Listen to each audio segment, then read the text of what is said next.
Hello everyone, Platform Disciple here, and I am back again making videos. Vacation is over, and I've got my computer all fixed up and running again, so I got some time, and I haven't reviewed or looked at least in video, the Mannpower update, which is currently in beta. If you don't know about it, you should check it out before you watch this video, because otherwise it's not going to make much sense at all.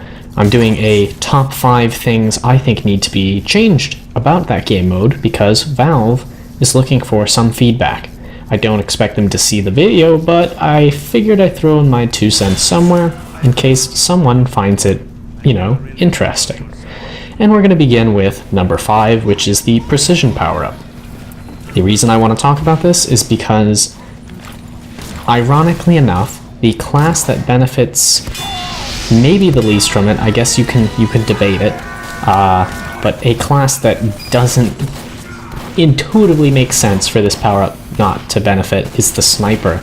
The Precision class of Team Fortress 2 doesn't benefit from the Precision power-up very much because the Sniper primaries, with the exception of the Huntsman, have perfect accuracy already, and the SMG, of course, does get benefits from it, but it just doesn't seem to be, it doesn't feel like it's enough. So I would like to see another effect added to the Precision power-up to give the Sniper a reason to pick up the Precision power-up. One thought I had is perhaps they could make it so the Precision power-up increases the charge rate of sniper rifles, or maybe, and I don't like this idea as much, but it's a decent idea, is cause the headshots to do bonus damage or something similar. Alright, we're going to move on to number 4, which is the Resistance power-up, which is super good, but doesn't feel unique enough from the other power-ups because there are essentially 3 defensive power-ups: the Regeneration power-up, the Vampire power-up, and the Resistance power-up. The Vampire power-up already grants 25% resistance, and the Regen up power-up does a very similar thing to the Resistance power-up. It allows you to soak up more damage, although the Resistance power-up allows you to mitigate damage itself, and the Regeneration power-up makes it better for long-term fights. I see too many parallels between them, and I'd like to see something that makes the Resistance power-up a little special. One thought I had that I think makes sense thematically is, if you remember the set bonuses from a while back, they removed those from the game. The Sydney Sleeper power-up that you got for having all those items in the set granted you the ability to survive headshots with 1 health. And I thought it'd be interesting for the Resistance power-up to have that same effect. Perhaps make it even extend to backstabs. You'd survive with 1 health from both of those. And given the strength of all the other power-ups, I don't think that sounds unreasonable.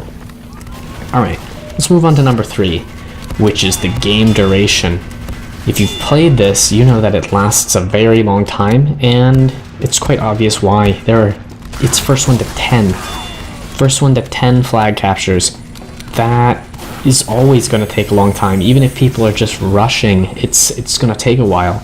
And Team Fortress 2, I've always thought of as a fast-paced game that you could jump in, play a match that would probably last at most half an hour or something, and frequently lasts a lot less. But anyways, I think that they could chop it down to 5 captures, and it would still be a longer game mode, but it wouldn't be seemingly endless, because the 10 is just too much. Alright, we're going to move on to number 2, and this is one people are probably expecting, which is the Vampire power-up. It doesn't take much thinking about this power-up to understand why it's so oppressive when a Heavy or a Pyro gets it, and it's pretty good on everyone else too. On the Heavy and Pyro, they have a bottomless clip. They don't have to reload. So the amount of health they can gain is not inhibited by, an opportunity. There's no good time to strike them. They are always capable of gaining back the health. And because the heal amount on the Vampire power-up is 1-to-1, It's impossible or very, very difficult to out-duel someone who has the vampire power-up, even if you're outplaying them to a great degree.